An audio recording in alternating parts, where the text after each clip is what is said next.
Today we're going to tackle the challenge on fixing bright photos. Sometimes a photo feels too bright, but with the help of Affinity Photo, we can quickly fix that.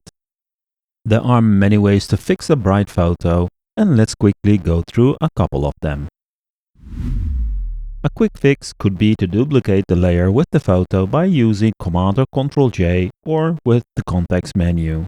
And then we can apply the multiply blend mode on the duplicate. By adjusting the opacity, we can control the strength. Optionally, you can open the blend options and lower the shadows from the source or the underlaying layer range, making sure that the darks don't get too dark. In this image, I don't think I will need it. Another option is to use the levels adjustment or a curves adjustment. I usually prefer the curves adjustment as this gives you much more control. By looking at the histogram, we can see that we don't have a lot of shadows. Moving the begin point of the curve can help to bring back the shadows to the image. We can also lower the mids to dim down the brightness itself. Also, we have the brightness and contrast adjustment to our disposal. Just lowering the brightness, together with a small increase in contrast, can restore the photo. In the next method, we are going to use a fill layer. But first, let's duplicate our image using Command or Ctrl J. Now let's add a fill layer and make sure its color is set to black. We can now open up the blend options and adjust the underlaying blend range so that the blend goes gradually from the shadows to the highlights.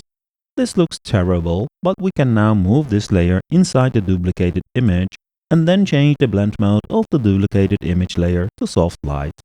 Pretty awesome. I like this method as it not only fixes the brightness but also adds a bit more saturation to the photo.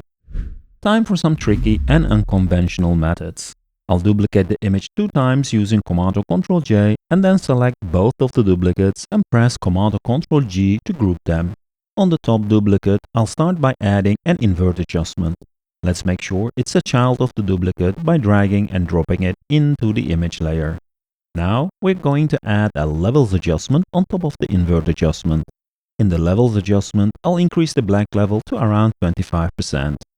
When we set the blend mode of the image with the adjustment to average, we get this gray chromatic look. If we now select the group and set the blend mode to overlay, we get a very nice effect. If you have a portrait photo and want to fix the brightness and also add a bit of skin color, here's what you can do. Duplicate the image and add a fill layer on top. Set the fill color to red and move it inside the duplicated image. Select the red fill layer and change the blend mode to luminosity. Select the parent now and change the blend mode to hard light.